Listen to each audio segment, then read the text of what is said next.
Hello everyone, welcome back to the Chapalang Film Podcast. I'm your host, Sepeng. We have film director and co-host Jonathan True. Hey. Our guest today is Juan Foo. He's a film educator, film producer, and has produced feature films such as Return to Pontianak, Perth, and most recently, Singapore's first creature feature, Circle Line. Welcome to the pod, Juan.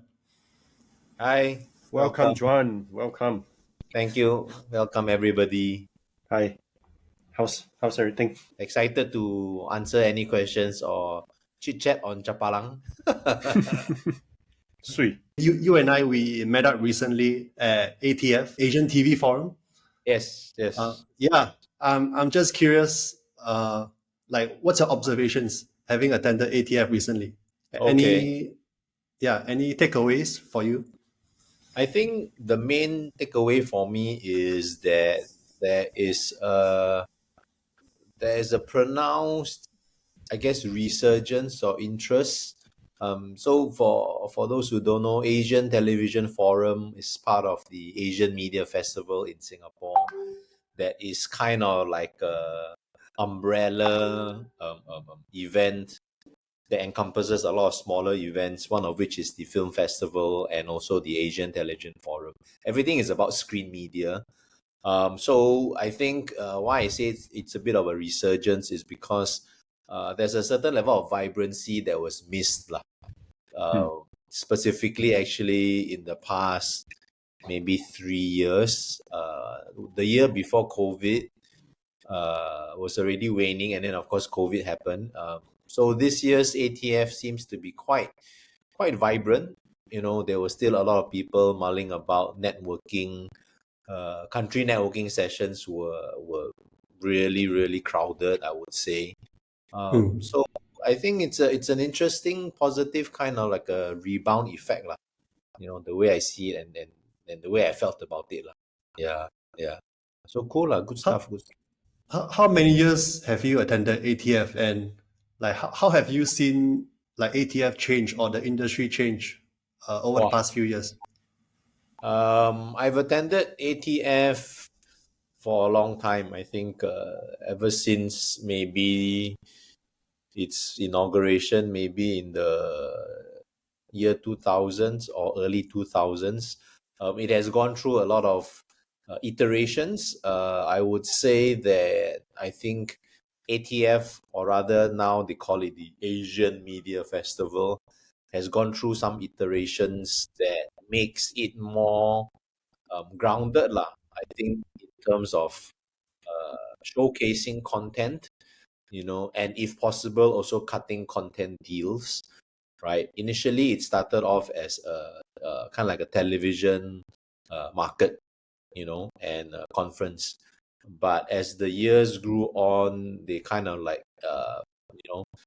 put into itself, you know, other smaller events, or I wouldn't say smaller, but other related events. One of which is, of course, the film festival. And of course, what is there? Oh yeah, I know. I'll be, you know, remiss to also mention the Comic Con. So Singapore Comic Con is also part of the Asian Media Festival, and I think two more others. Forgive me if I can't remember, but it has changed from the first get-go that it was very formal about the business and the conferences, and then it changed into something about celebrating content. Let's collaborate with partnerships, and then now it's kind of like trying to put itself to be being a bit of everything for the screen media producer. So if you're a TV guy, you have got TV opportunities. If you're a film guy, you have film opportunities. If you're a comics and popular culture guy, you also can actually partake. So I think it has changed from something that's very focused from the small screen to anything that is about the screen. Yeah, if I were to say so myself. Yeah. That's a good way of saying anything about the screen. Yeah. Yeah, it's really anything. I mean, for good or bad, right? Yeah. I think, John, you one of the sections of the Singapore Media Festival you forgot to mention is NAS Summit, which is a summit for content creators. Oh yes, yes, yes. Yeah, NAS Summit, right? That's a new one actually. yeah, That's yeah. incorporated this year. Yeah. Previous years within that kind of so-called spectrum, I think there were others. There were other online influencer categories, but NAS, not the NAS Summit specifically. But yeah, this year there was the NAS Summit. Hmm. Yes, yes, yes. Right. So everything of everybody, lah. Right. Yeah. Sipping, which will you categorize our podcast under? What kind of screen is this? uh, I don't Hy- know. I hybrid. Hybrid, yeah, hybrid. we are aspiring content creators. Okay. Yeah. Hybrid is a nice word. Yeah. Yeah. I think it has earned its place at the year end. Hmm. Everyone kind of like culminates to that. Within the region. I think it took some time for that to happen, but I think there were concerted efforts to kind of say, oh, are you going there end of the year, or let's see you in Singapore at the end of the year. So everything will just go up to the first, second week of December, then boom, everybody will just go for holidays, Right. either in this region or even in Singapore, or yeah. So it's quite the positioning is actually quite interesting lah. One last bang for the year, cut the deals, network, and then you go and rest, and then January you kick off again. And again, January, for the business people and the producers, on the film side, you already have Berlin, so yeah, the year starts again, right? Then Berlin, then Rotterdam, and then it carries on lah. Yeah, but I think Asian Media Festival kind of like position itself quite well lah. So kudos to again Singapore lah. Yeah. Yeah, so just to bring things back to the beginning, you are known in Singapore as like this pretty lao jiao film producer. So just curious, like what made you initially want to be a film producer? Oh, okay. I mean, it's nice to be considered lao jiao, but there are more people that are laoer jiao than me. So kudos to them also. I guess maybe the attribute will connect back to the fact that I think I was the first batch of film students to be educated in Singapore lah. I guess that's kind of like a bit of a pioneering thing. And I mean, to your question, why producing and how did I start off? I think I've always wanted to be involved with something bigger, right? I've always wanted to also be in the organizational and the kind of like the strategic position. And I think I like to organize stuff and kind of like make things happen. Cheesy as it may sound, right? So I like to tell stories. So I enjoy watching and telling stories, and to a lesser extent reading, unfortunately. But I chanced upon the role of a producer, in the sense that when you watch credits, it's like, oh no, what's this producer thing and what does this person do? And I realized that this is the A to Z guy lah, right? So he puts things together. The producer puts things together. The producer sees things through. Not necessarily totally creative, not necessarily totally operational, not necessarily totally business as well. So it's kind of like a bit of everything, but seeing this whole thing through. So I was attracted to that, and I felt that it would actually be quite rewarding. And I guess you can say I haven't turned away since then lah. I mean, obviously there are low times of regret, and eye rolling moments, but yeah, so far I think I've accepted this as the journey continues lah. Yeah. Maybe you can just very, very briefly talk about, because you said about making things happen as a producer. And I think this is something that it sounds very simple, but there's a lot of complications and there's a lot of processes to that as well. Maybe you can just briefly talk about what a producer have to do to make things happen. I think the producer is the first person on the film project, or the first person on any screen media project, right? You realize the film and you see through the film And there is a definition that I really like. The producer actually sets up the conditions for the film or the media to be made, and that can mean anything and everything. Perhaps the producer was inspired by a book, right? I want to tell a story based on a book. The producer will be the one that acquires the rights, hires the writer to write the script, perhaps also pitch the story to the director, who will hopefully and equally be excited by the vision, adds on his own vision. And then further down, the project will be developed, in many ways, getting more people on board, looking for the financing, getting a distributor, getting other partners, other creative partners like the cinematographer, the editor, and putting these things all through to perhaps production, and after production, post-production, and seeing the whole project through until the release, of the content, right? If it's a film, then it will be in the cinemas. If it's a TV series, it'll be maybe the streamers or the broadcasters. And then, and obviously closing, so-called the project, which is maybe auditing, getting the revenue, if any, sorting out the certain nitty-gritties. And then, the next ball will start again. Right. Yeah. So, Is- organizational.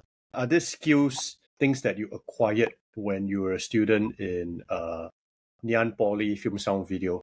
For the audiences out there, that's the school that Juan studied in, and he belonged to the first batch of film sound video students in Singapore.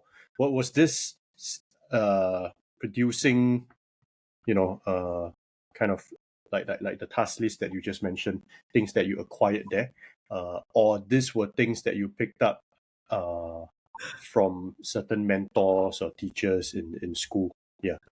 I think back in the day, from the film school's perspective, there wasn't any specific producing module.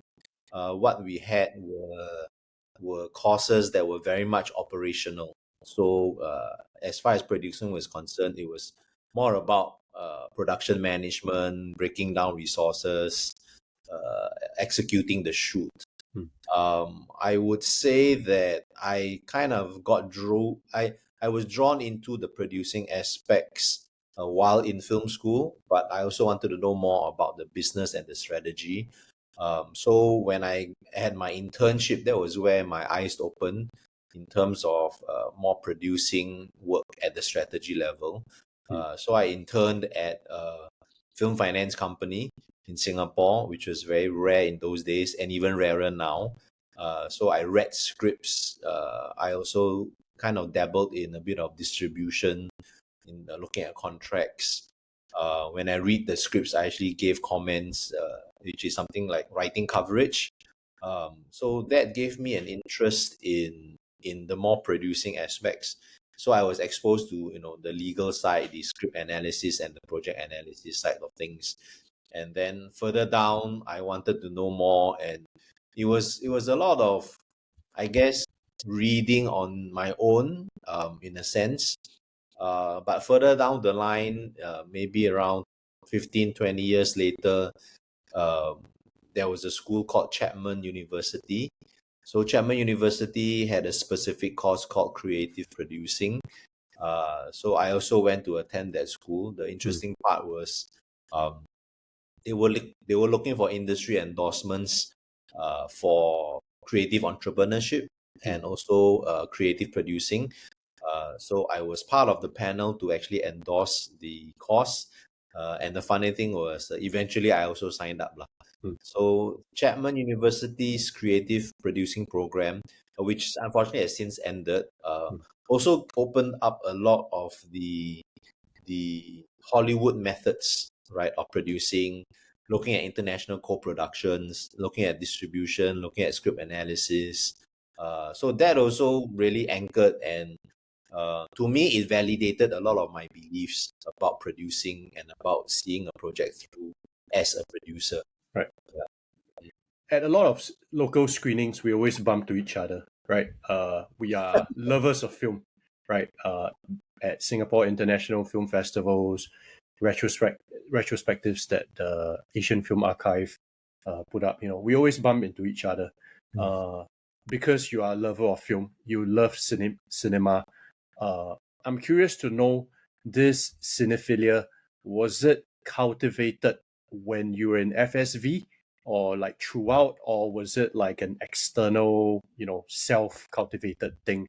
How did your love for cinema and storytelling come about? It's a bit of all of the above.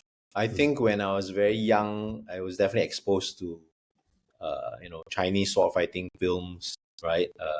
On TV, right? I think that was something that was quite a staple, right? And then, of course, my parents, I mean, I grew up in the 70s and the 80s, not to commentate myself, but in those days, there's a lot of romantic dramas on screen, Qing Han, Ling Xingxia kind of stuff. So I was exposed to that era. And then when I went to high school, you would go to the cinema on your own. So I also watched, action flicks. What I remember very clearly was Alien and Aliens, right?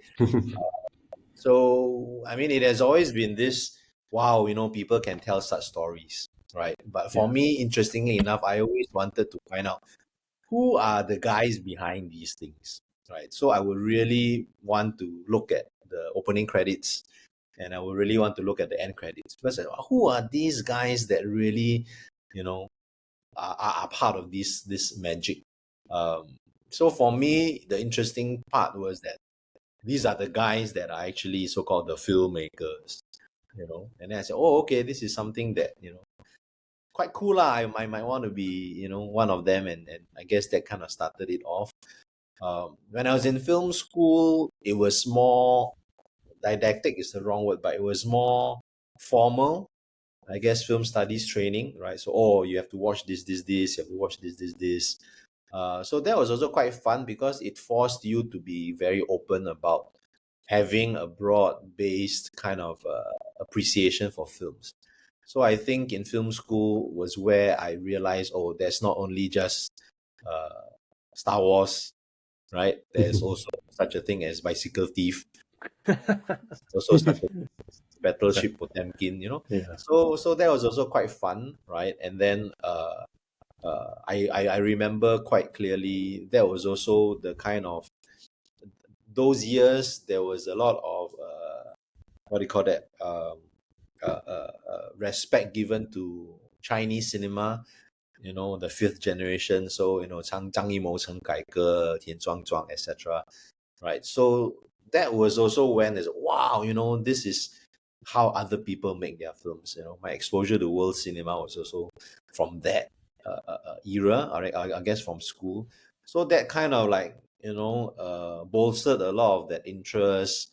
And of course, we can't have film education without film festivals.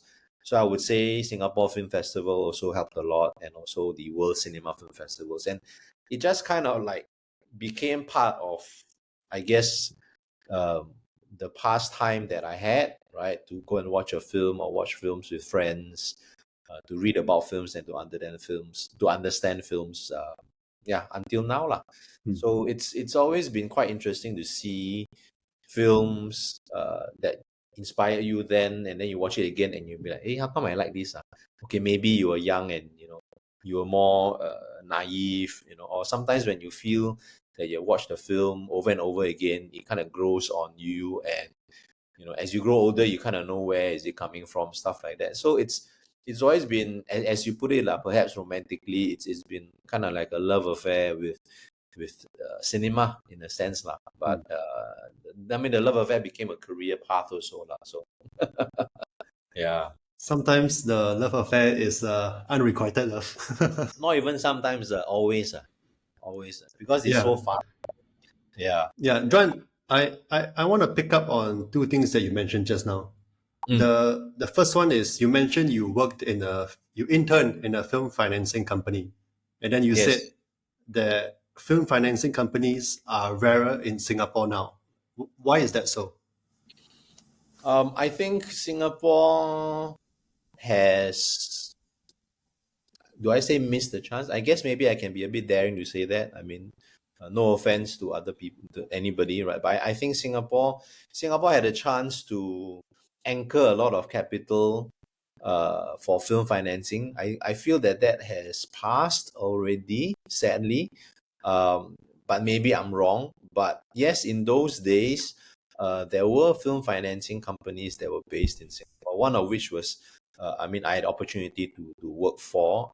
There were others that were set up, and I think they really wanted to kind of position Singapore as kind of like a film financing base, right?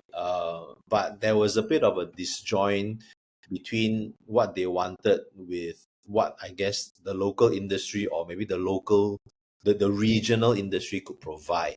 And this is probably in the early to mid 2000s, right?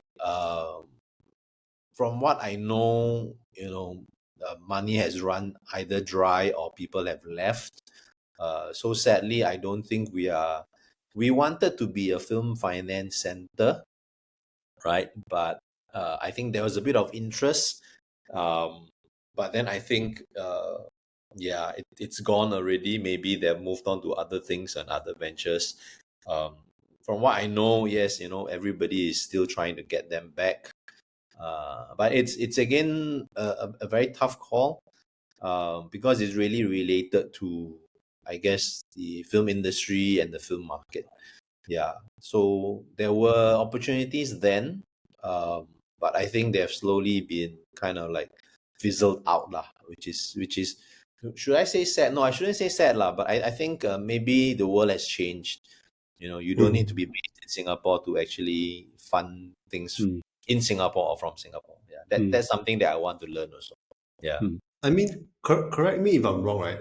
I recall reading that long time ago there was an aspiration that Singapore could replicate Hong Kong's commercial cinema industry, Yes, and absolutely. with at the time you have players like Raintree, for example.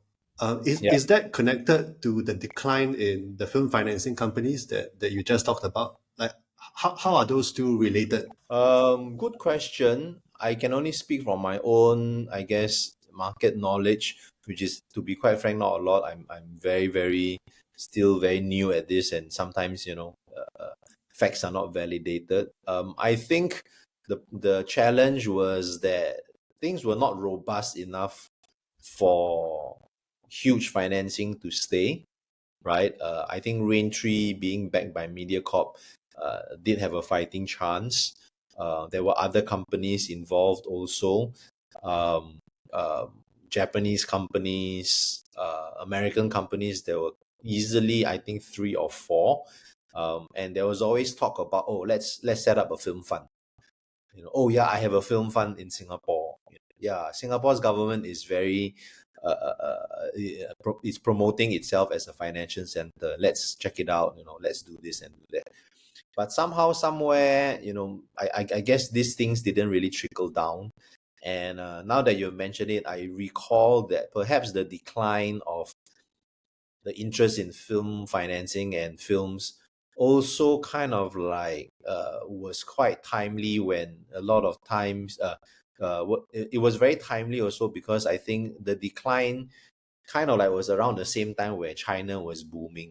So a lot of the attention was redirected to China. Oh, China is growing. We don't need Singapore. We can go to China direct, right? And I will also say that yes, there's a bit of truth in that, because there's a bit of truth in what you were saying. Because I know for a fact that I think EDB, Economic Development Board of Singapore, was very keen to consider that perhaps Singapore could replace Hong Kong as the entertainment hub of Asia, uh, in anticipation that if Hong Kong goes back to China in '97, Right.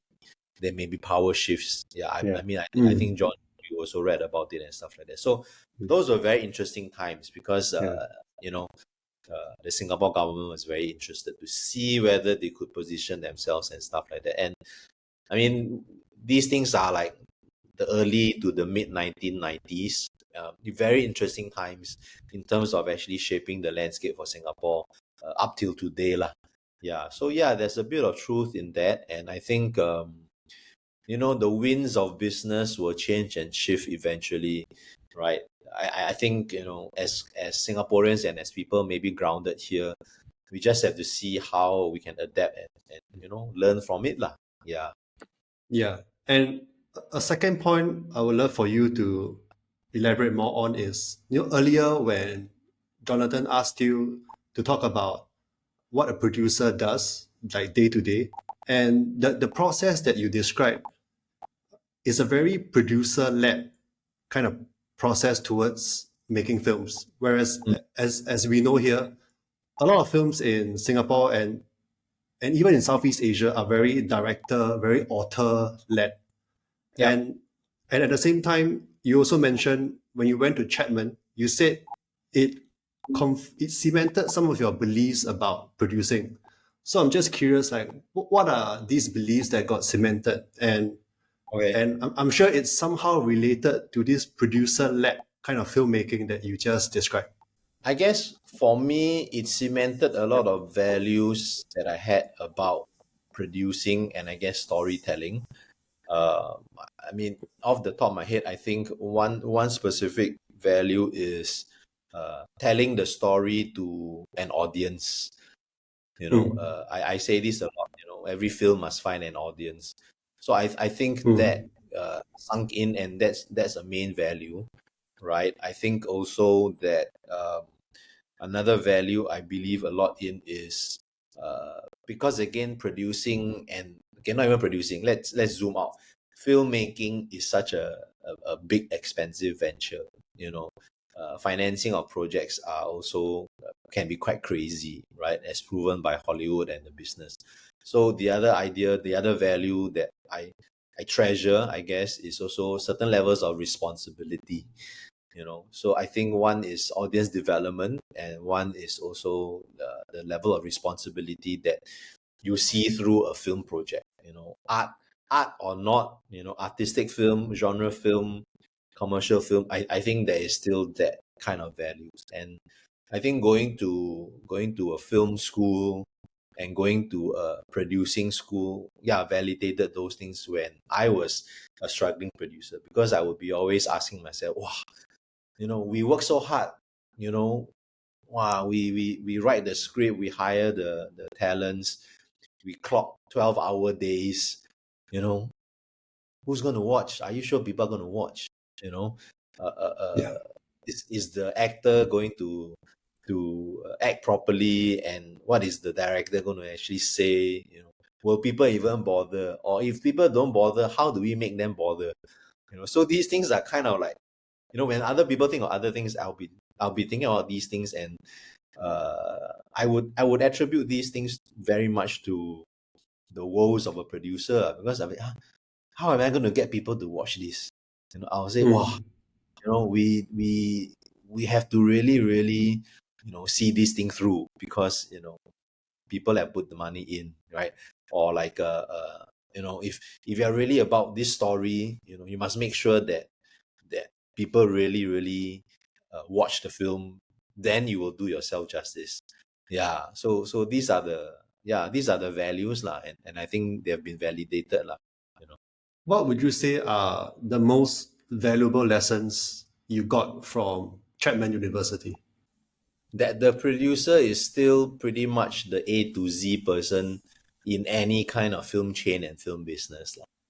Yeah, I mean, as we mentioned just now, in Asia, perhaps we are very auteur driven. Nothing bad in that, but I think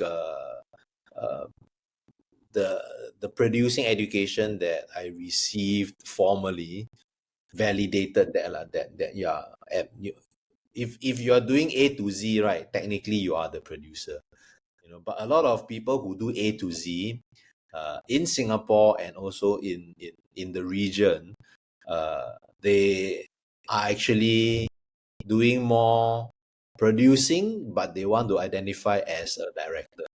Because obviously, as a director, there's a certain level of prestige and perhaps even respect, right? So I think there are a lot of people that are producer directors, but they prefer, the the name of the director instead.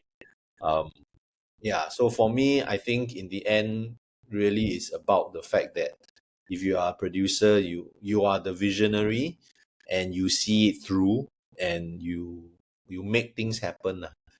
I know it's a bit vague, but as mentioned, because it kind of affirmed me that okay, yes, producing is something that is pretty cool, and producing is something that we need lah to jumpstart the industry.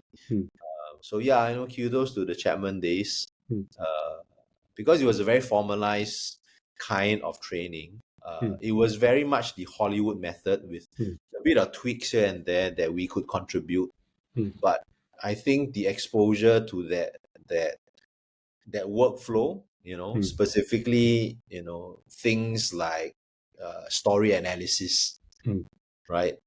Things like writing coverage, things like making sure that there's a bit of strategic thinking on top of the creative thinking. So I think, like, from what you share, it is evident that the producer is instrumental in excavating the commercial viability of the projects, right? And on that, I want to ask, what makes a film commercial or commercially viable, from your experience or, your general opinion? I think a film is commercial when there is monetary transaction to enjoy it, and it has become a business that people will have to pay for enjoying and appreciating the film, right? And this payment goes back to the creators, hopefully, and I guess the producers. Commercial viability, I think, is the identification that a film project has that possibility. I think there may be a bit of a difference. So a lot of times, for what I look at in terms of film projects, I will definitely be one to consider the commercial viability, right? But sometimes I will also try to check myself that it's not really commercial in a bad sense, right? And maybe the question will be, what is commercial in a bad sense? I think being too commercial may reek of having very cheesy or trite storytelling, or maybe having, I know people will kill me for saying this, maybe having a bit too much, maybe product placements. So it's a very thin line, right? It's a very thin line. So again, the filmmaker / producer or even directors will have to kind of like balance that lah. But I think commercial viability is a very, very important consideration, especially for a filmmaker who wants to make a living and a filmmaker who wants to continue to make their films, right? Because in the end, I think you are only a good filmmaker if many, many people watch your films and appreciate it and give you that validation that your craft is worth it. And I guess the most ready kind of validation, right, is really to give you something, right? And maybe that's $13.50 or even a subscription from an OTT player. And that validation still seems like an elusive holy grail, so to speak. This approval from our community, our people. How do we embed ourselves in this culture so that they can be so used to, they'll be like, oh, this is the thing that I make it part of my life to go and watch, in an organic way. It's a lot about audience cultivation or audience development, which is something that I think it still needs a lot of work in Singapore. I think things are changing, thankfully. But again, being a very small country with a very multiracial background and heritage, at times does not really contribute to building that film ideology that we always envy, from other countries, for example, Korea, Indonesia, to a certain extent, even America, right?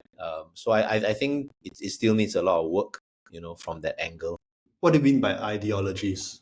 I think every group of people, every civilization, or I guess for lack of better, every nation will have a certain level of ideology. It's almost it's like a culture kind of thing, but culture is even a deeper word.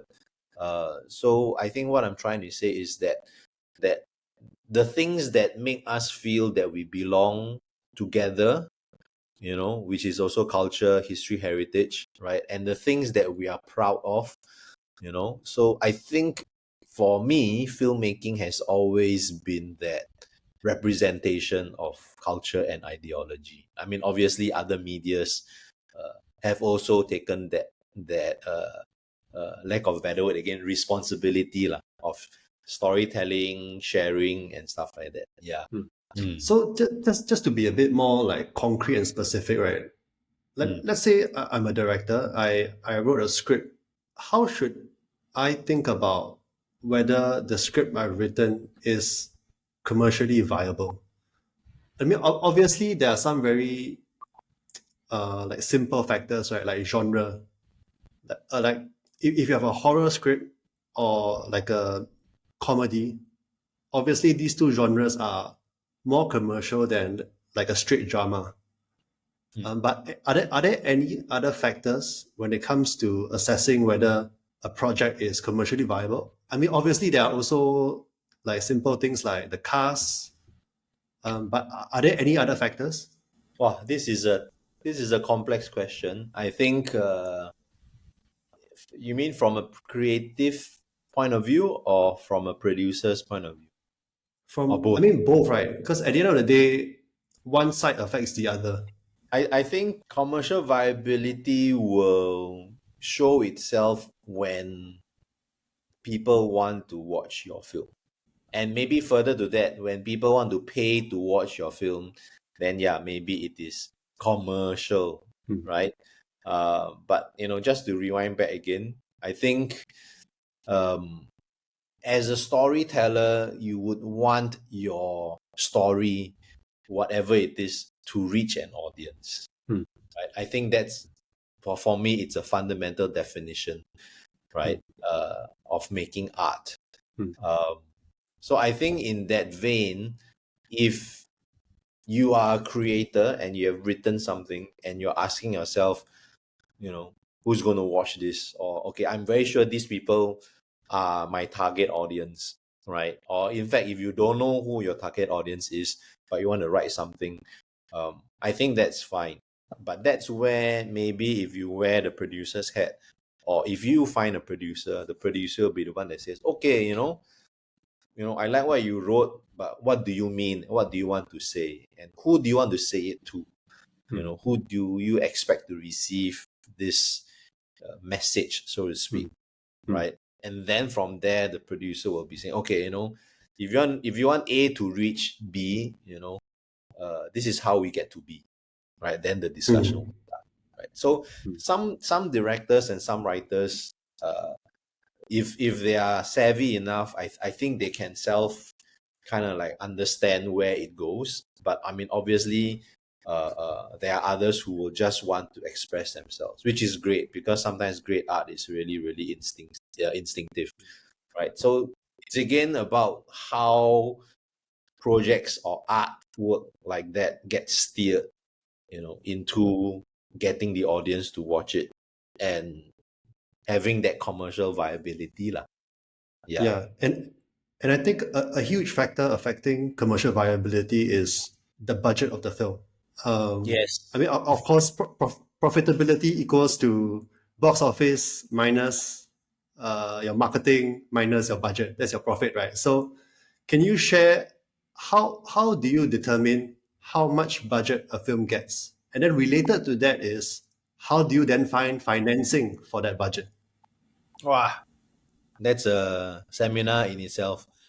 I think I mean, if I were to talk about it from a very basic level, budgets are ascertained based on, a breakdown of the story and the requirements, the expectations, right, from the visionaries, be it the producer, the writer, or the director, um, the aspects of accessibility to resources, right? Do we need to bring in certain things?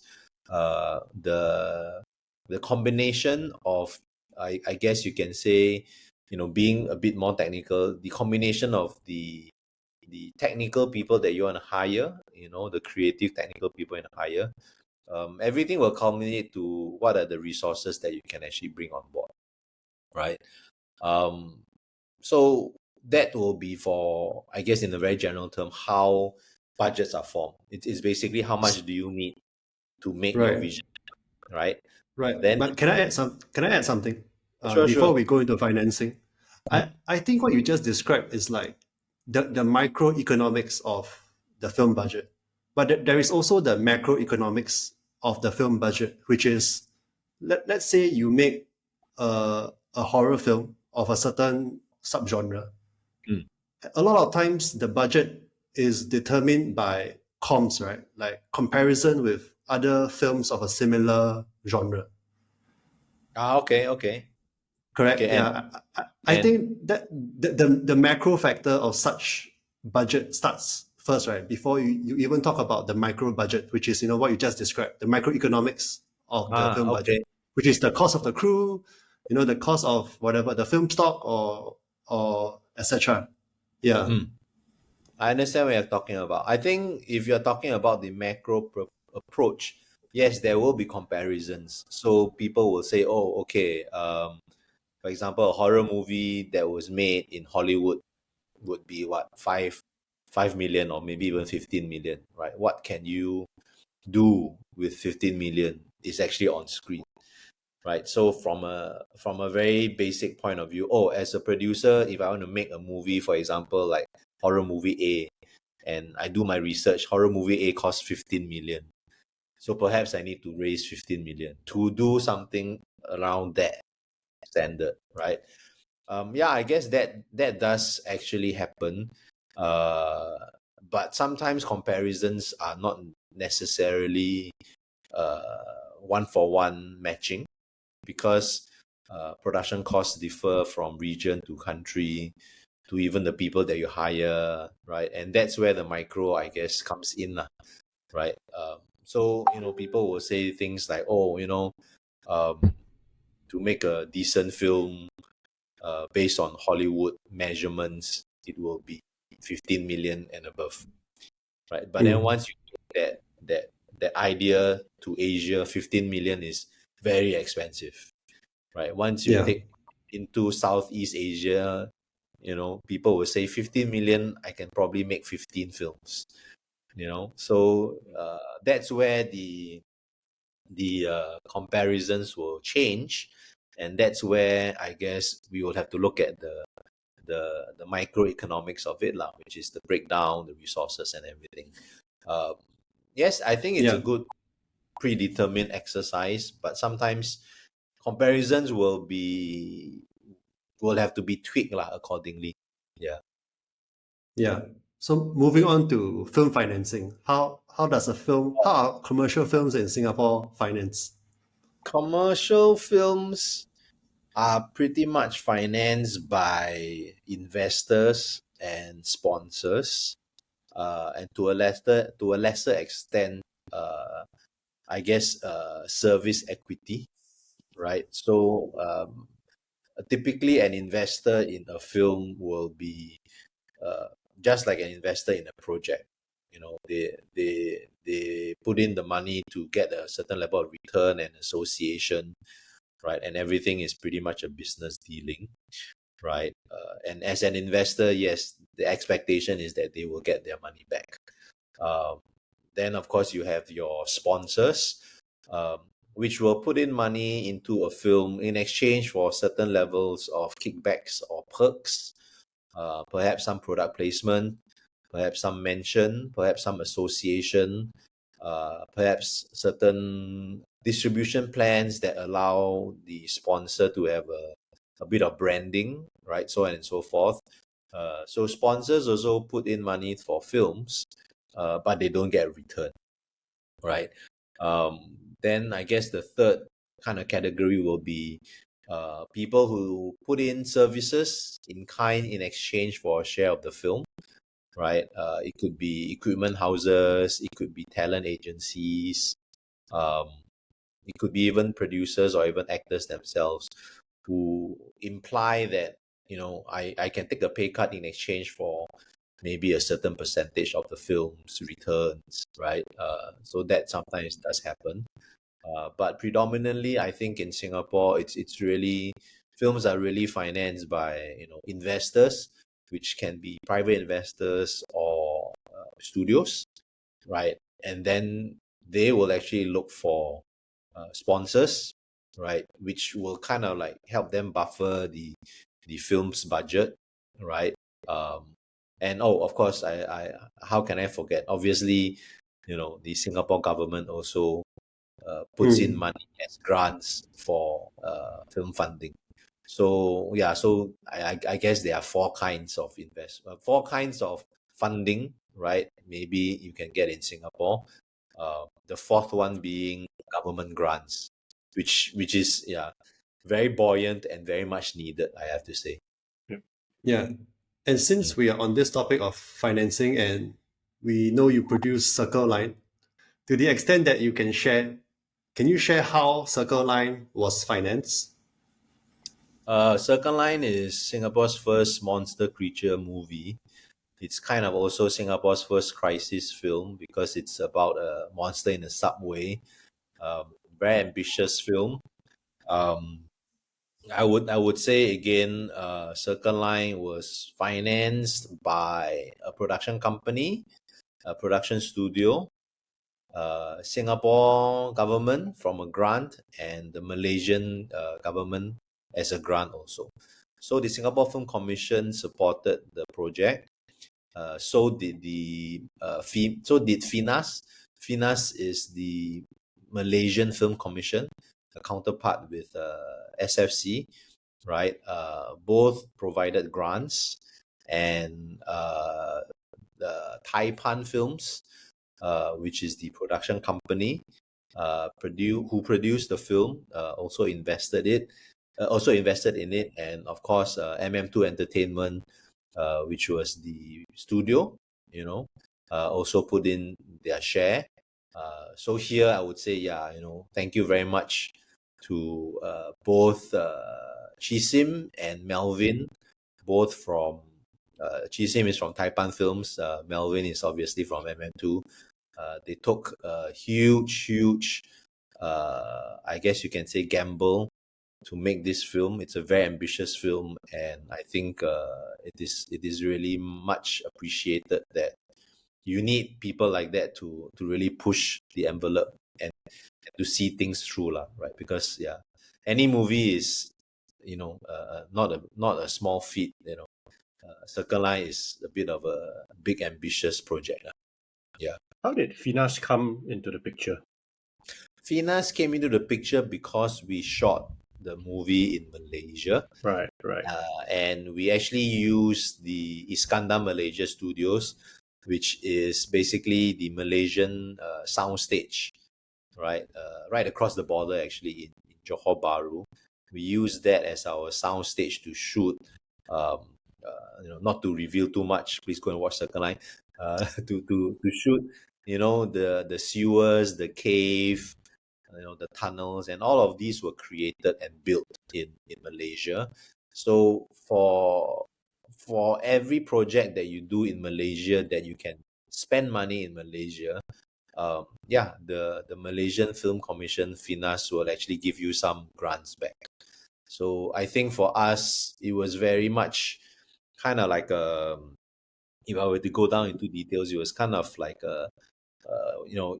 one after the other. Yeah, so Taipan Films came in to say, okay, we want to make a monster movie. Can you help us produce it? I say, sure, no problem. Then they say, okay, you got to find the rest of the funding. So I got MM2.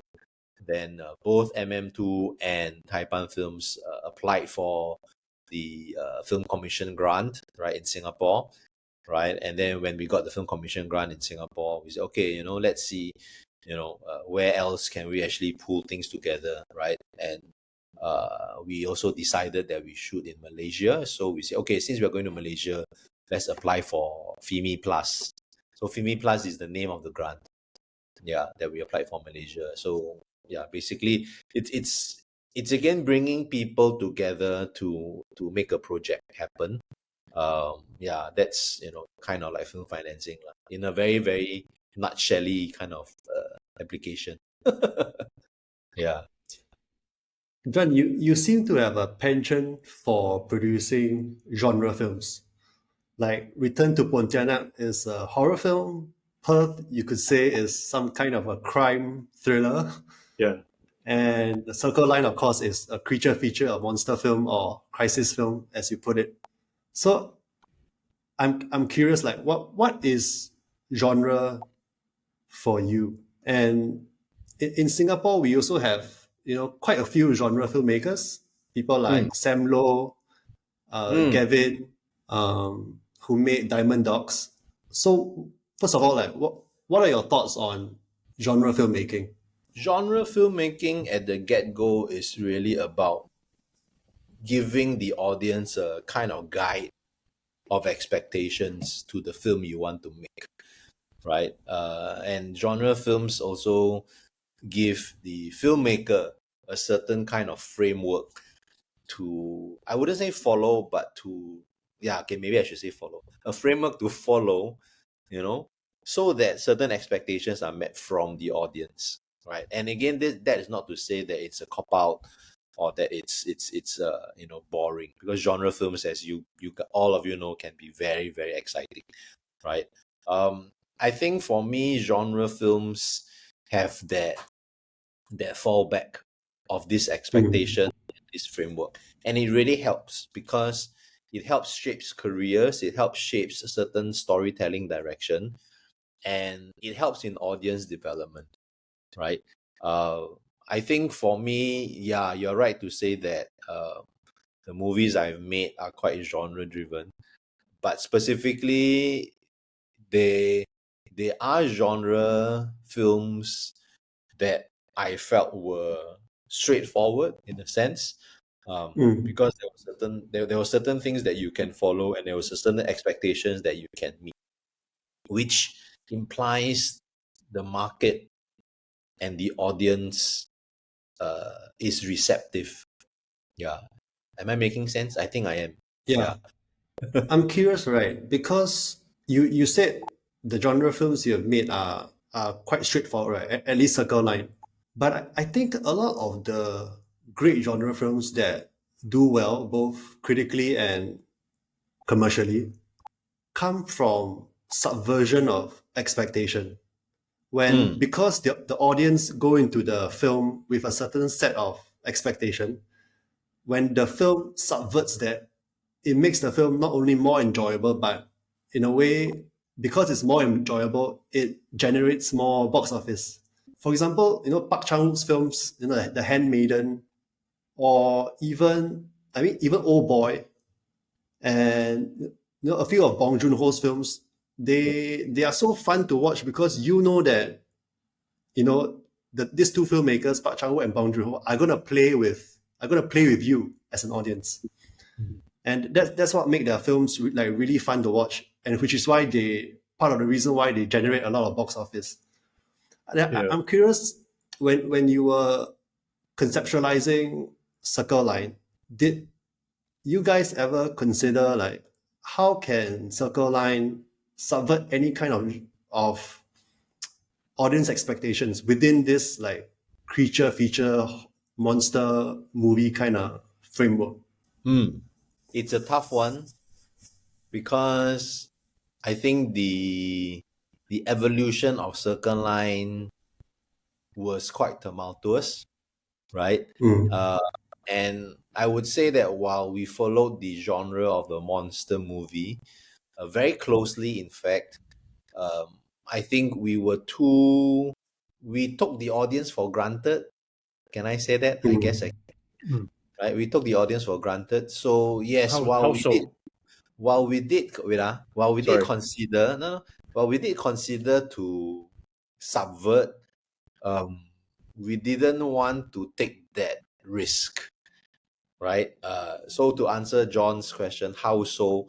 I think it was quite safe, right, in terms of some aspects of plotting. Um, and yeah, maybe on hindsight we could have been a bit more daring, but Right. at that point in time we didn't want to risk it lah. Mm. Yeah, Mm. yeah. Yeah. I suppose embarking on a genre film, right?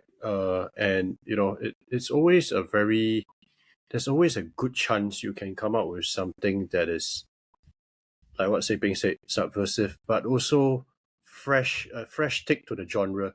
And Mm. with these possibilities, right, there is always a potential to kind of bring this product to shores abroad, right? Yeah, Without the help of international star power and everything.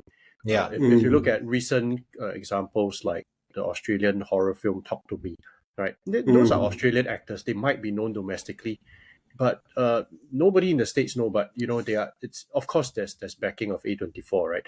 But Mm. it's enough to make an impact. It's because the way it's being kind of put together, there's enough familiarity from the genre, but at the same time, it's such a Mm. unstoppable breath of fresh air. You see, yeah. It's Yeah. it's a good segue to make me want to say something. But then my say, you finish first. No, John, say it when you still remember it. Yeah. Okay, okay. So John, you were talking about how genre and perhaps the subversion of it Correct. can go overseas, right? Mm. And hence increase the audience. Make cultural impact, lah. So to Yeah, speak. Yeah, yeah. yeah. So the funny part I want to talk about is two parts very quickly before I forget, right? The first part is, for us, Circle Line was interesting from a social subversion kind of idea because we were talking about the MRT breakdowns. Mm. Yeah. So much so that I think we face some resistance lah Mm. from the authorities for that, right? And up till this day, there have been people who still come to me and say, "Wow, wow, you guys really don't give chance." And yeah, but we didn't really do anything really crazy. Yeah. But I think we personified the idea behind a monster. Right. Yeah. Right. So that was the fun part. Yeah. I think the part where I think I mentioned that we underestimated the audience was more of, I think, the character play in a certain way, right? Not to reveal too much, but again, it's a hindsight kind of thing. But further down, I was going to latch on to that fact because we just got our Netflix results of Circle Line's performance, because every end of the year Netflix will give a survey Right. of what they have, right? So actually we did perform quite well, Mm. and I was just telling Taipan Films, I think we had quite a high viewing hours. We had 1.9 million hours of viewing for Circle Line Wow, on that's amazing. Netflix, which is amazing. Yeah. And I'm quite proud of it. And 1.9 million hours, that puts us in, I think, 30% of all the films of all the content, in fact, that Netflix released this year. So we are actually pretty interesting in terms of scorecard. That's a we lot are of viewing. Yeah, we are within that 35%. So Right. so I was telling Taipan Films, I say, if you convert that and do some multiplication, right? If every viewer from Netflix actually went to the cinema and paid $13, right? Circle Line as a movie would have made 20 million. Mm. So I think, I will give myself an imaginary pat on the back. Yeah. But again, Yeah. circumstances didn't allow it. At Can the go. end of the day, eyes Yeah. were connected to the screen. Yeah. Be it a huge one or a small one. Yeah. Yeah. So for me, I'm grateful for that. I'm grateful for that experience also. But I mean, yeah, again, it kind of validates genre. Number one, it's not the best genre film, but I think it validates that eye opening of eyes, Mm-hmm. right? And further to that, also, as you mentioned, right? So ATF just ended, right? So Yeah. in ATF, there was one UK producer and one American producer that actually came to me and said, "Oh, you know what? Yes, we know about Circle Line. You guys did this monster thing, right?" So like, yeah, so it's pretty interesting, pretty cool. Congrats, man. So that they saw it on Netflix, but that you can't really do a sale with them already because you're sold to Netflix. But Mm. it's still good that word is going around, lah. Mm. Yeah. So yeah, I guess something. It's still under the Netflix has brought some positive kind of Absolutely. impact to it. I think one thing that we learn as producers of Circle Line, myself, and also of course Taipan and MM2 is I think it's a learning process. There's a lot of things that we need to understand and kind of change. Hmm. I think social media was a big blow because when Circle Line came out, there was a lot of equally bad and equally good kind of reviews, but because it's on social media, it kind of like amplified it a bit. So sadly, that was the brunt for the Singapore release, lah. Right. But I mean, true enough, with this Netflix data, it's quite interesting, lah. Yeah. If you could change something about the release strategy of Circle Line, like what would you change? If there was something I would want to change, would be probably the release date and the runway. I would probably dedicate more resources to the runway, right? But I think we faced a lot of competition from Hollywood and also impending Chinese New Year releases. The original plan for Circle Line was in 2019.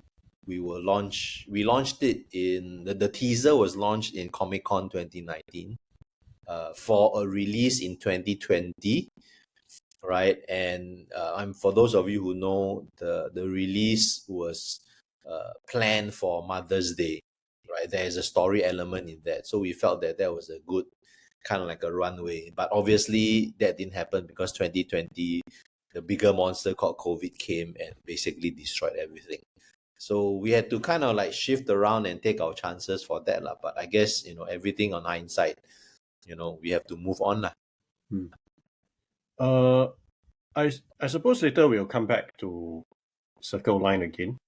But from what you shared on your experiences making this genre picture, what do you think is missing or still can be improved in the state of genre filmmaking in Singapore? Wow. What is missing? I don't think anything is missing, but I think the runway for trial and error is long. Yeah, I think the runway for trial and error is long. I think maybe it's a bit of a cop-out for me to say this, but I think what is missing is actually producers. Okay, maybe you can elaborate on that. Yeah, so what I feel is missing is producers, and specifically producers who say, "Hey, what story you want to tell? Tell me. Okay, interesting. Okay, I can do this. Let's work together." Or people that say, "Oh, I want to find some kind of way to tell this story. Where can I go to find the talent?" Yeah, I think that's still missing. I think there are tons of stories. I think the operational aspects are easier. I think film funding, I wouldn't say it is easier, but it is now more straightforward because there's a lot of interesting partners that have come up, right? And also government funding, right? So I think genres, in terms of the producing part, these will be the considerations. But if I were to wear the hat of the consumer, I think all across the board, it is still about audience development. Right. Our own is still not watching enough of our own, Okay. you know. Yeah. And when our own doesn't watch our own, we can't validate it to other people. You know, I've been to markets where I'll be talking about a film. You know, for example, when I was selling Perth, it's interesting. Oh, Singapore's rendition of Taxi Driver and Falling Down, right? So they say, oh, this is fun, you know. So did you release in Singapore? I said yes. Oh, so how many people watched it? What was the box office? You know, so I said it's a small release. You know, box office wasn't very big.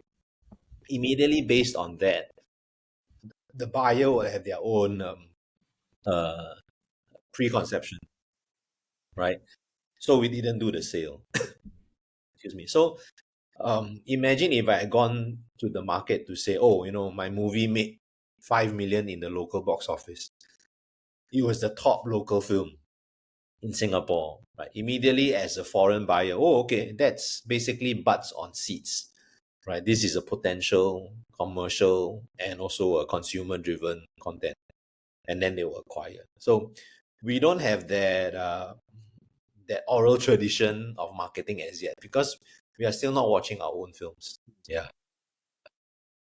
And how do you think we can go about that? You know, to so to speak, force the audience to watch our own films, like not physically, but an invisible hand pull their head over to the screen and like watch, like how Singapore advertisements and propaganda works. You know, they make the omniscient kind of awareness, omniscient presence of it. I think things are changing. I think there's more awareness now. A lot of the younger millennials are very national conscious, I think. I still think it's also about marketing. Yeah, it's a competition of eyeballs, to be quite frank. I think previously, yeah, I mean, you know what I mean, right? It's a competition of eyeballs because, you know, in the previous years, there weren't many things to do, right? But now everybody is really chasing after the eyeball, so people get distracted very, very easily. So I think one thing to change is you know, the importance of marketing and the emphasis of marketing, and I would say correct kind of marketing, you know, where you can I agree marketing plays a huge part, but I think the most important factor is you need to make good films that people want to watch. That's a longer term subjective situation. I have a very Chapalang marketing idea that is to advertise the films, any not even the trailer of the film, any like BTS, any development interview of the film, right? At Singapore sports events, like at the S-League match during halftime, because you know both are struggling to get eyeballs and audiences. Might as well just like work together. So, I mean, I want to take Seping's comment about making good films first. I think even good films without any marketing will fall short in Singapore. Yeah. Because I mean, agree. Even if you know about the film, right? Yeah, you agree, right? So sometimes if you are talking about the strategic tactic, what am I saying? The tactic, right, is really more of marketing. There's a film called King of Hawkers. I don't know if you've heard of it, right? Yep. King of Hawkers comes out next year, right, by Kelvin Seng. And they are really exactly as what Jonathan you mentioned. They are really hitting it hard, you know, reminding everybody, oh, okay, this is King of Hawkers. You're gonna watch it. Let's watch it. You know, partners, co-producers. Everyone is really driving it. Oh, must watch. Yeah. So in the end, even if I really don't know what is it, or even if personally maybe it doesn't suit my taste, but it will be in my mind, and I might just give it a chance, or I might just watch it, etc. You So buy yeah. one plate of Hokkien mee, they give you like one cut.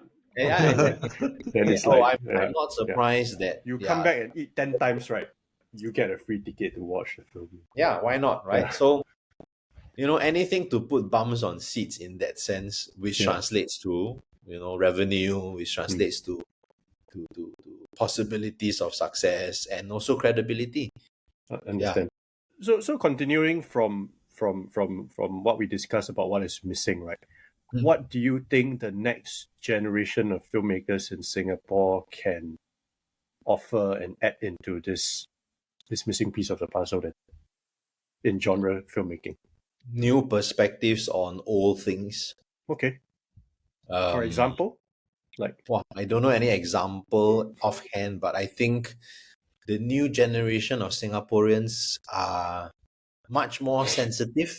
They have much more empathy for things. So I think that may make them better storytellers.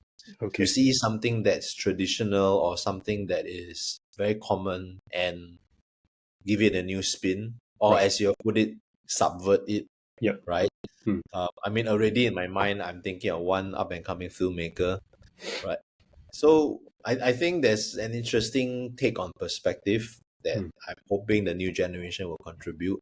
That's for filmmakers lah. And I think if you're talking about audiences, I think the audience hopefully will also change in terms of being more welcoming to films and local films. I was quite heartened to know that apparently this year's film festival has the biggest jump in terms of viewership. It's fantastic, man. Yeah. So that's very awesome, right? And it's also the same year of a film festival that has a lot of locally produced films, and also Singapore producers on ASEAN, Southeast Asian projects. Okay. So I think things are nicely kind of looking up. Hopefully they'll maintain. Right. But for me, the COVID is really about the audience. Audience development is very important. And sometimes the easy fix, as we said, is really marketing, right? The tougher fix, but the longer runway will be, as what Sepeng mentioned, great stories. Yeah. To add on to that, I want to ask, what can this generation of filmmakers learn from the previous generation, whether is it in craft of filmmaking or philosophy?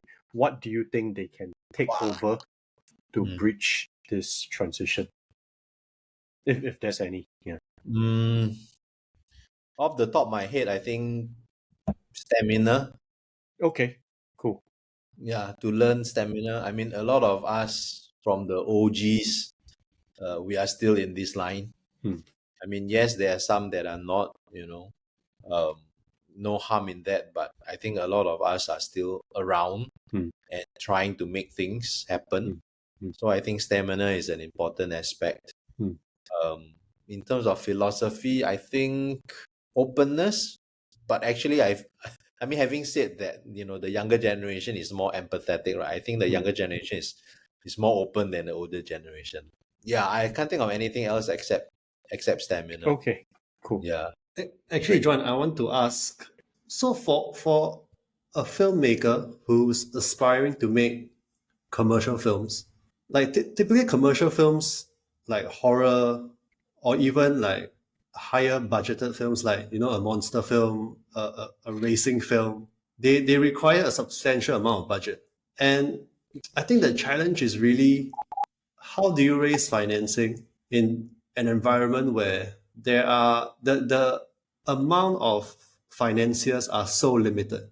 If we talk about Singapore movie studios, I mean, there's MM2, and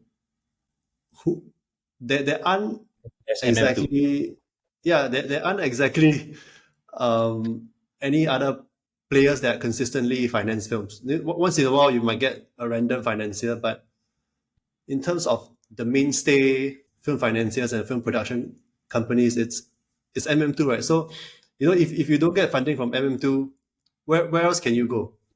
I mean, we know there's SFC, but let's say your film costs, I don't know, 1.2, 1.5 million. And let's say, unluckily, MM2 turns down your film. decides not to finance your film, what's the next step? Back to the drawing board, I guess. I think it's a very complicated thing Yeah. to And simplify. Sorry, before you go on, right? Yeah, I think this is tied to what we have always discussed, right? Which is in Singapore, we have this unique situation where it's easier to produce an art house film than it is to produce a commercial film. Simply, I mean, due to all the reasons that we've discussed before. Like, could you just roughly talk about this kind of like weird environment that we're in? Because in most other countries, it's relatively easy to raise a commercial package. If your script is there, if you have a good cast attached, and it's typically harder to finance an art house film because art house film has a limited audience. The film language can be much tougher for audiences to stomach. But in Singapore, it's almost the complete opposite. Like, could you just talk about this situation that we're in, and how should an aspiring commercial filmmaker think about making the type of films that he wants to make? Wow, complicated, man. I think if you're a commercial filmmaker, you really need to spend years validating your craft and networking and building your credibility, right? Before you can even mention that, oh, I want to make a film. And hopefully within that networking that you have, you can cultivate some relationships with, bona fide investors, and then leverage that with either government funding or studio funding. A lot of Singapore films that are being produced now are all financed and funded based on relationships that have been cultivated for years and years. Filmmakers who have been making films or short films who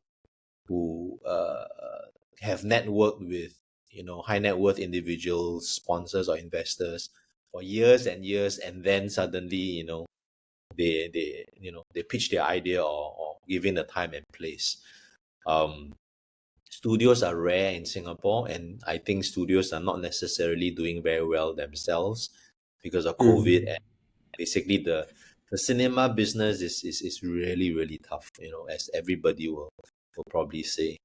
So I think, a quick answer would be, if you are really a commercial filmmaker, you have to bide your time and you have to cultivate relationships, and it will take years to be able to put together that package.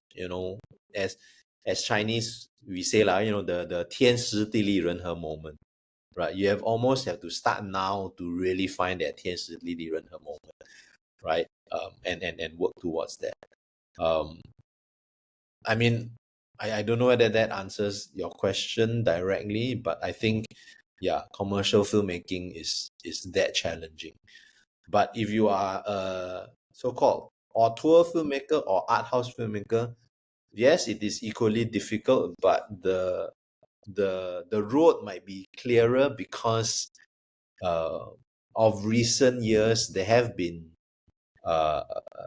what do you call that? There have been good examples, or there have been success stories, right? Where you workshop your story, you find a producer, you go for labs, you make a short film or two that hopefully can open doors in so-called the world cinema stage, right? And then you apply for funding from government funding from other countries, right, which will be matched with local funding, and you get that because you are exposed through your short film awards or labs, and then slowly it will actually be compiled into a very nice financing plan where you can actually raise money, probably from the Singapore government or other governments, and then you make your film.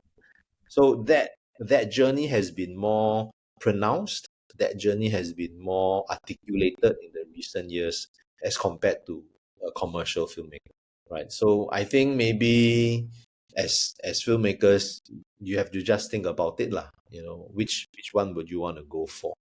right? There's not necessarily any guarantee, but for me, this is my observation lah. So we want to speak a little bit about your experience in Circle Line again. What were some of the challenges that you faced throughout this entire creative journey? Yeah, like the for example, balancing the original vision of the script, and then things like budget and all that. You have to deal with it. Like what were some of the challenges you were dealing with? I think for me, the main challenge was managing our own expectations because it's a very ambitious project. Second challenge is really about, I guess, I'll be quite frank lah. Having too many cooks lah, in the fray, right? I think the other challenge was also, I guess, because we had a lot of start-stop times, right? It was always about bringing it back to the main vein, so to speak. It took us easily 7 years from idea to delivery. 7 plus 3, 10 years because of COVID. So within this whole decade, there were a lot of changes and what do you call that, derailments, right. unintended coming back, adjustments and everything, right? So I think some of the lessons learned are I guess these. Personally, I think what did I learn? I learned I have to be a bit more assertive. Yeah, I mean, on a very personal front. Okay. Yeah. Yeah. Do you wanna elaborate more on that? I feel there's a huge subtext to what you just said. I think my subtext is indeed there were too many cooks, right, in the game, and I think perhaps as one of the producers, I think I was caught in the middle lah.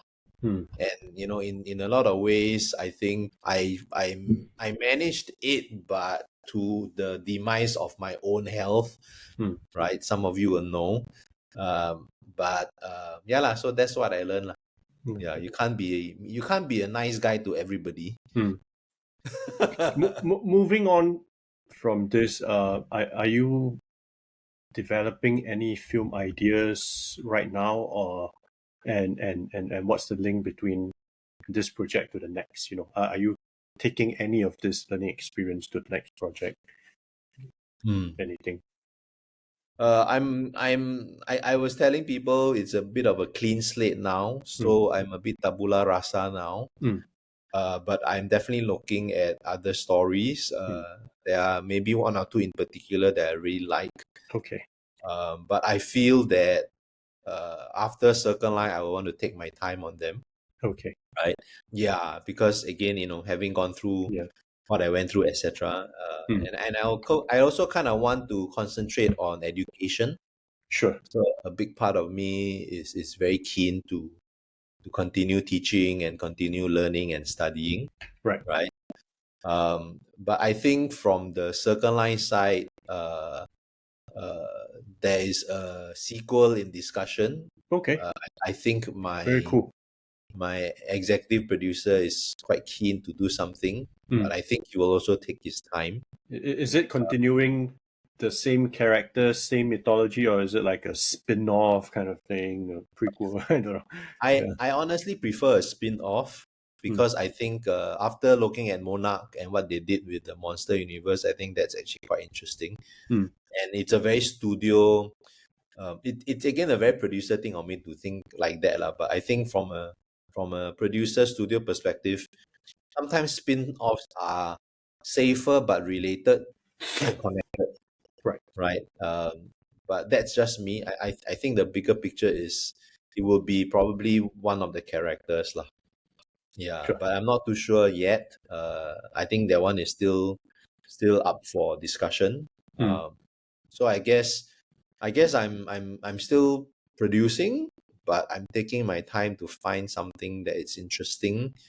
There are some that are not bad, but I want to concentrate on education. Okay. Yeah. John, I want to ask, let's look at the Korean commercial cinema. The situation in Korea seems to be that obviously it's a very producer-led kind of film industry. But at the same time, a lot of the films coming out of that industry have a very distinct directorial voice. Mm. So somehow the Koreans have made it work in the sense that, like, obviously for them it's business, like very strictly business, right? But at the same time, their directors have this space for them to have an imprint of their own directorial identity. I mean, it's easy to say now, right? Like, oh, Bong Joon-ho can make films like Parasite. It's because, you know, he's Bong Joon-ho, right? He's up there already. But if you look at Bong Joon-ho's second film, you can already, you know, I mean, it's his second film, right? He was still quite a young director. But in Memories of Murder, you can already see like the imprint of Bong's style and you know, how he deals with genre. The crux of the question really is how are the Koreans able to balance commerce on one hand and at the same time giving the directors a lot of creative space to express, you know, their anxieties about whether it's Korean society, to give them a lot of space to play with genre.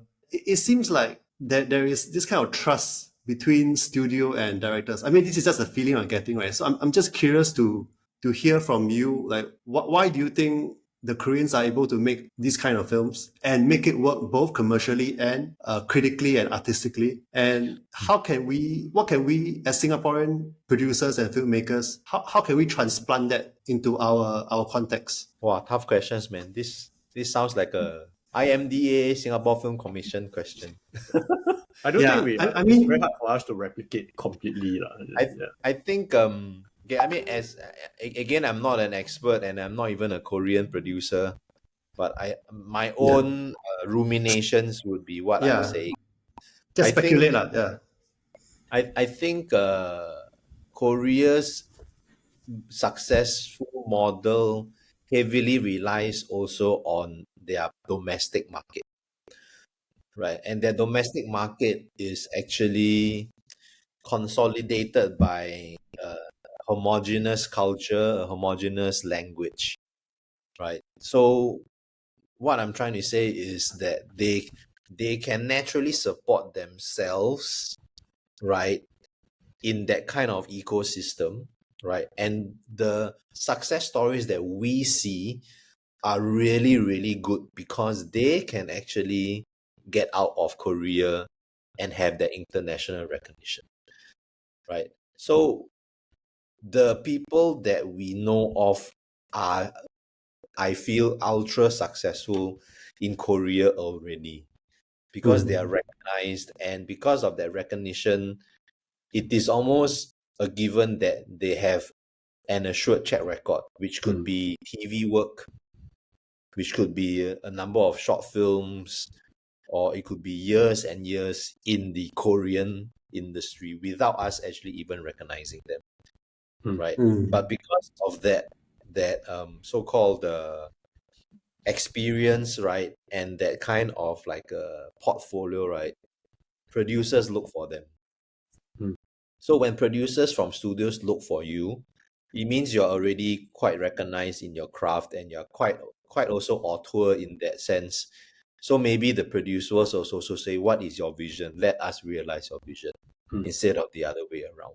Or instead of having so-called too much of that commercial kind of studio kind of flavor, right? So I think we always see the success stories, but we don't know that within the churn of the industry, there are many people already.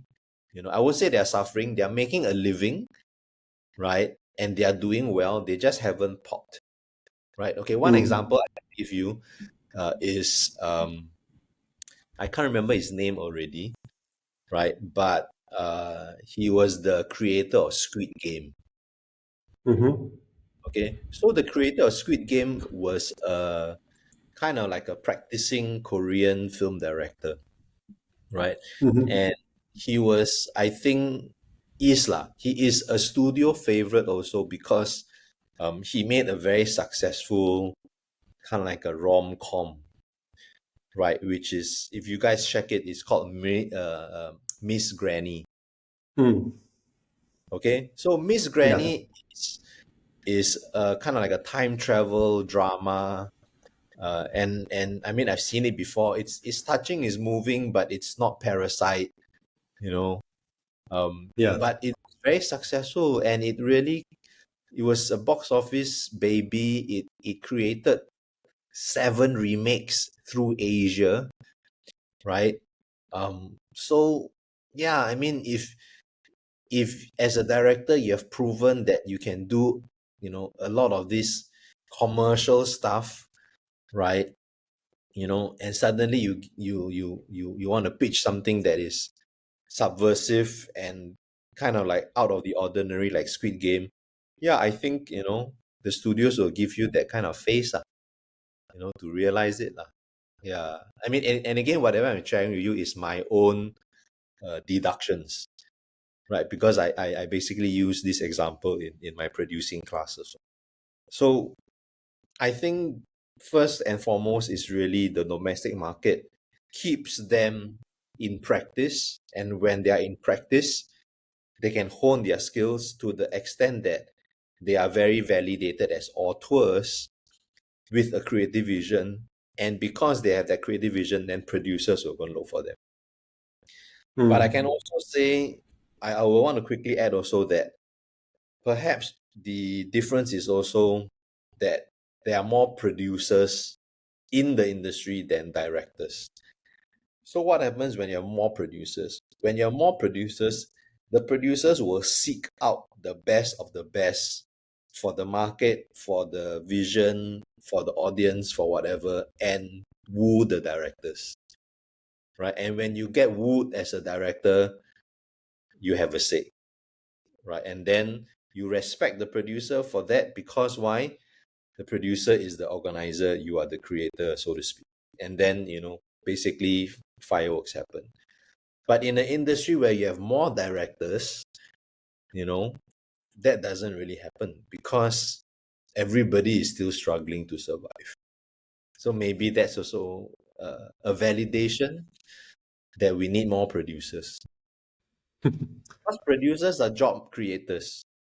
If I can train one producer, that producer will probably have to create a project to be able to proclaim producing, right? And this producer will give jobs to at least, well, the director, the DP, the editor, so on and so forth, right? But if I create one director, or even one cameraman or whatever, they will still be waiting for the producer to discover them. You see? So yeah, I don't know. That's Mm. yeah. Right. I got a market question, right? Which is when you were producing Circle Line, and you obviously had to think about, where can this film be sold? Mm, I'm just wondering, is the process still the same as in, so Circle Line, you have this monster film. It's a Chinese language monster film. So obviously we can sell to Chinese speaking territories, and mm, maybe to some very niche genre audiences in non-Mandarin speaking countries. mm. Is that still the thinking, or is it something else? You mean now or then when I was planning it or what? Yeah, back then. And if you could talk a little bit about now, that would be great. Okay, maybe I say now, then I'll say back then. I think now a lot of the business has changed, and a lot of sadly, I think a lot of prospects are up in the air. Maybe they'll be better in the coming year, but the prospects are all up in the air because of COVID, right? Everybody is not very, very sure. And also, I think because we sold to Netflix, right? Once you have sold to an OTT player, sometimes it will affect your further sales because the project is considered, oh, people have seen it already, right? But I'm quite sure efforts will be made to to maybe secure others lah, but I'm not sure about that anymore, right? So that's the current situation. I think we have a good run on Netflix, but I think because of the good run on Netflix, maybe the other auxiliary sales may be also affected, right? But anyways, so that's now, right? So if I were to maybe rewind the time clock back when I was structuring so-called the potentials, uh, we used to have a Japanese distributor interested, right? We were negotiating for North America, right? But we kind of like changed the tactic, right? To make it more Chinese language to actually accommodate the potential of the Chinese market, right? But in the initial get-go of development, I was indeed discussing a North American co-producer or distributor, which was very interesting because again, that's the home of genre monster films. But if I were to cater too much to that, then I may have to forego the Asian market. Then it will become a very much American film. Right. Right. Yeah. So we let that go in anticipation, sadly, in anticipation for the Chinese language market potential, which again, candidly, wasn't that promising. Yeah, or rather, eventually it didn't become that promising, right? Because of COVID, because also of the rise of OTT players. So from that rise of OTT players in terms of the business making, there were evolutions and there were discussions, but sometimes they were also not very much concrete lah, I would say.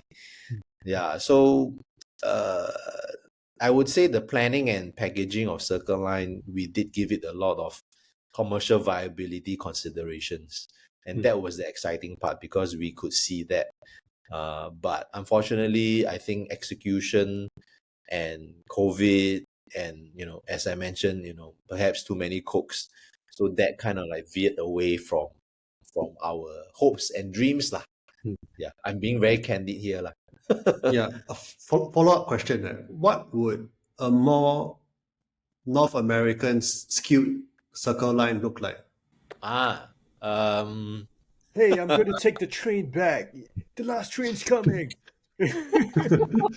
Oh my God! First and foremost, there would definitely be North American cast, right? Which also will affect our budget. Secondly, the film will be in a larger scale. So I mean, without revealing too much, the first draft of Circle Line actually won a North American Screenwriting Award, which was actually very exciting. But that draft of Circle Line was at least 5 million US, which we could never afford. Yeah, so we had to kind of downsize that into what we had. So there were many decisions to articulate the project in the development stage lah. Yeah, I mean for better or for worse lah. Yeah. And definitely from a North American perspective, it won't be in Chinese. Yeah, it won't be Mandarin, or rather the majority language would have been in English. Then the irony of it will be, again, we are faced with the problem of Singapore English film can make money or no, or Singlish versus American slang, stuff like that. So there were many calculated decisions on I guess my end or our end as producers to really try to shape this genre film, which to me was the fun and challenging part lah. But of course, not without its sacrifices lah. Yeah. North American one, you cast Henry Golding.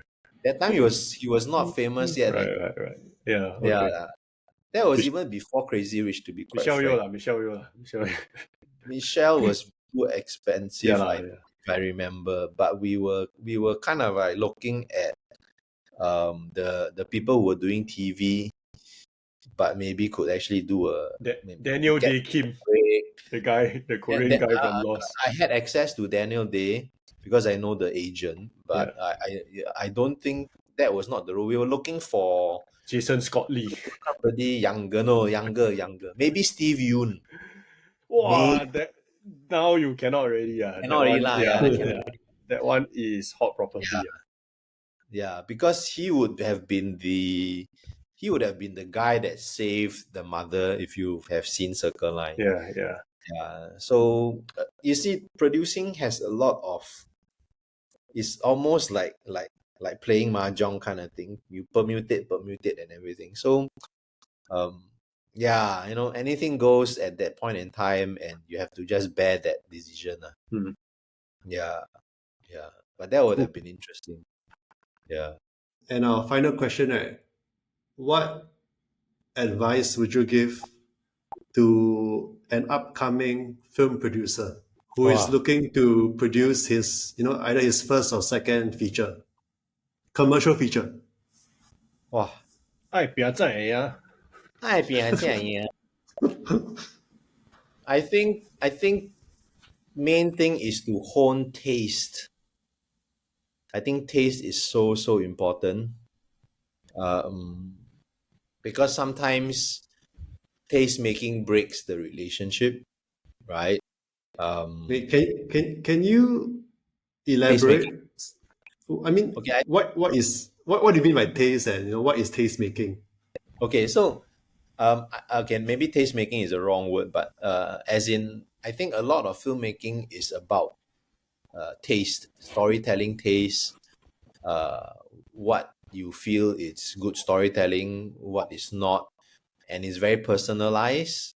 And for a producer to work, I think you should have a wider taste to be able to engage partners, be it directors, writers, even investors, right? So yeah, I think it's to have a knowledge of a wider taste, and maybe that is taste making to me, because taste making is to watch more films and to understand more films and stories, right? So that's one. Second one is to network. I think a lot of successful film producers that you see nowadays in the film producing, in the Singapore film producing circuit, they really network. Everybody knows everybody. Everybody is very chummy with everybody. I think that really helps collaborations and partnerships. So second thing to really note is really, yes, you need to network. No man is an island. Everybody is very shy, but you really need to network as a producer. What else is there? I guess be positive. It's a long road. It's a super long road. Yeah. So taste making, networking, and be positive. Yeah, I want your advice on one more thing, because just now you mentioned one of the issues that Circle Line encountered was too many cooks in the kitchen.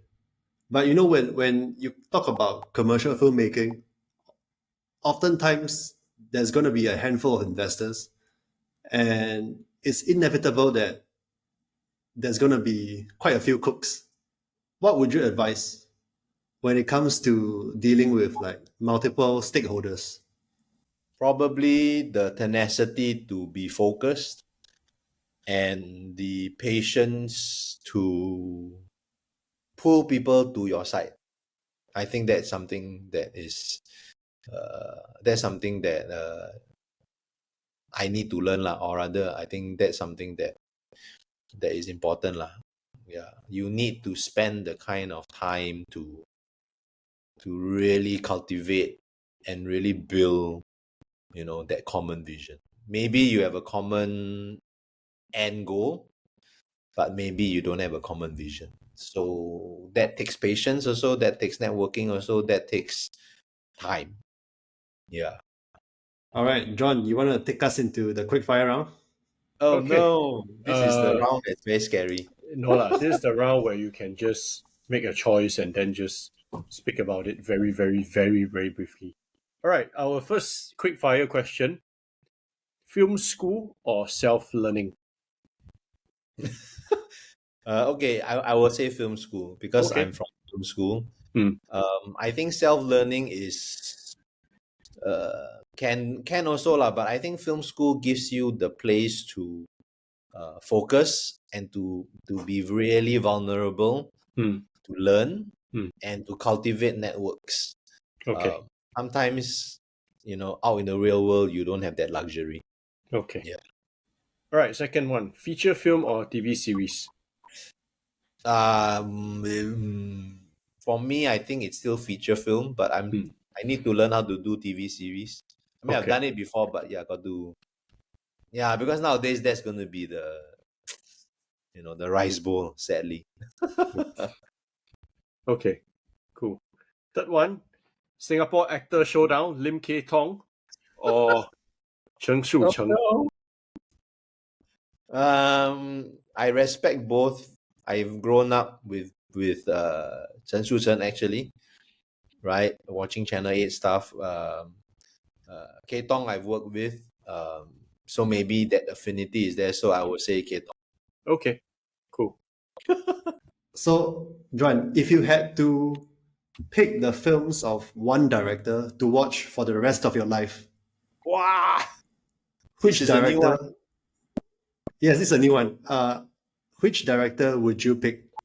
I give you, you can choose two directors. One Hollywood director, and the other choice can be any random director. Wow. So you're gonna give me the choice, or I can name? No, you can name two directors, but one of the directors has to be a Hollywood director. Oh wow! Wow, that's so tough. Oh my god, I can't think of any. My mind's a blank. It's better if you give me choices. Okay, I just throw out some names, right? For Hollywood directors, James Cameron, Ridley Scott, Christopher Nolan, Ron Howard, Oh, okay, Michael okay, okay. Bay. All this I will say Ron Howard. Okay, why? Yeah, I think he has a very grounded sense of storytelling that doesn't really that doesn't have too much craziness, right? And very traditional, right? And yeah, so far all his films are good, right? Who else was there? Oh yeah, one only, right? So yeah, Ron Howard lah. How about the other Wherever- director? Which one? The Asian one? You get two choices: one American director and one non-American director. Asian director. Wow, that's a tough one also. I haven't been watching a lot of Asian. Maybe a Japanese director or Korean director. Okay, maybe Bong Joon-ho. Maybe All Bong right. Joon-ho. Yeah, I was going to say a Japanese director, but I can't remember his name. But one of my favorite films is Welcome Back, Mr. McDonald. Yeah, I keep forgetting the director's name, but it's an awesome film. But yeah, okay, Bong Joon-ho. Next question: Rotten Tomatoes or IMDb? IMDb. Why? Rotten Tomatoes is entertainment.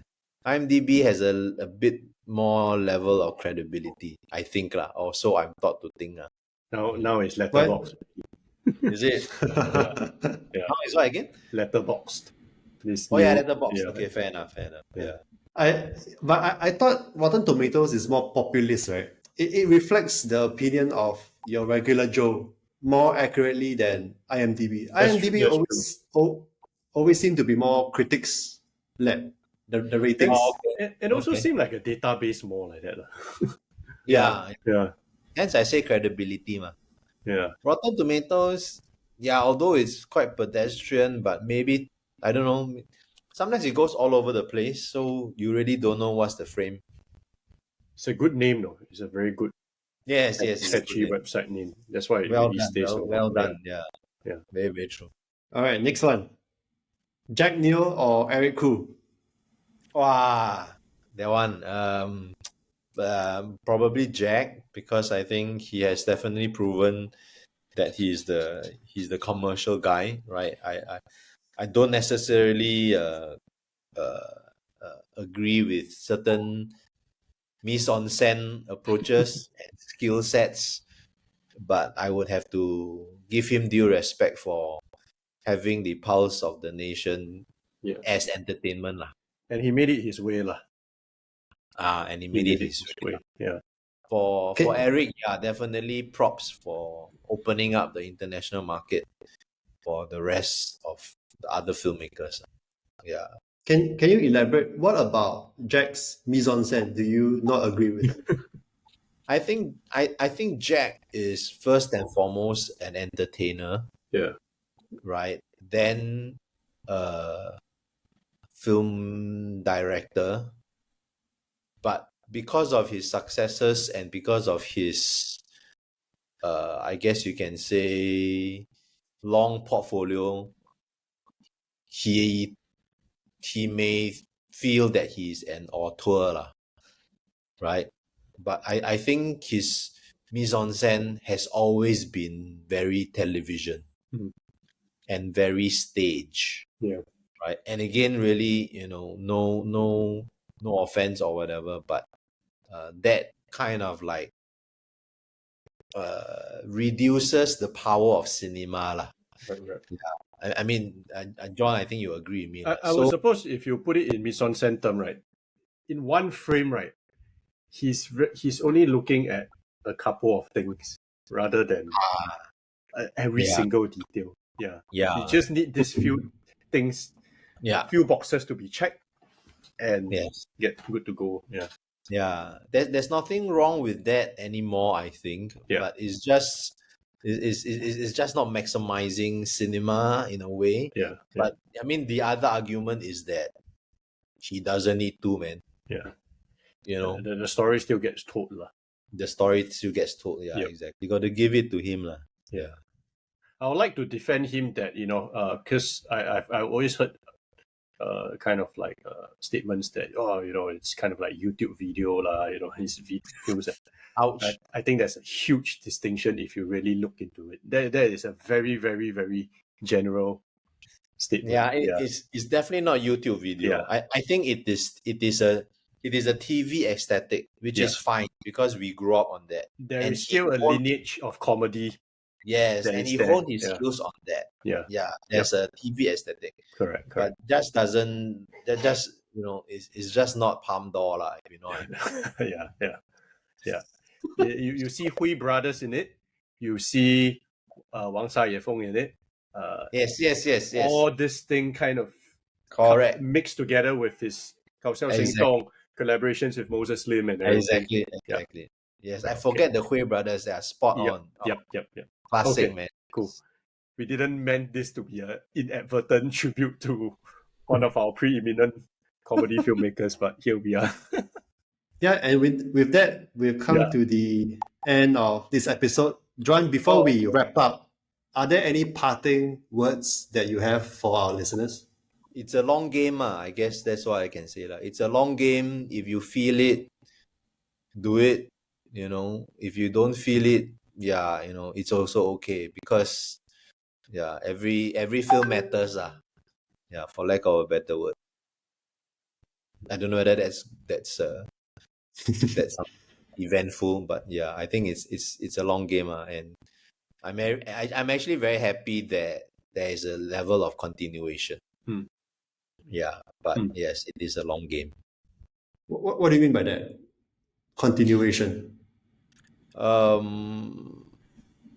I mean, maybe it's just the year-end kind of like pensive moments. I think there are interesting people that are involved in film, and I think There are filmmakers that I look forward to their work. I think market is kind of changing to the positive, so I'm feeling a bit positive. But I know that it is a long game lah. Yeah. What's the last Singapore film you watched that you really liked? Wow, that's a tough one, man. I like Year of No Significance. Actually, the Singapore films in this year's SGIFF, I think they're all merit worthy. But I think Year of No Significance is significant, maybe because it speaks to a certain generation and a certain group of people that I'm familiar with, right? And it's almost high time that a film taps on that psyche, right? Although not necessarily as strong and pronounced as I thought it would, because I knew about the project a few years ago, but I still think it's commendable. Yeah. And with that, thank you for spending your time with us, Joan. Okay. Thank you so much, John. Thank you so much for coming. Thank Yeah, you. we really appreciate it, and all the best to your future productions.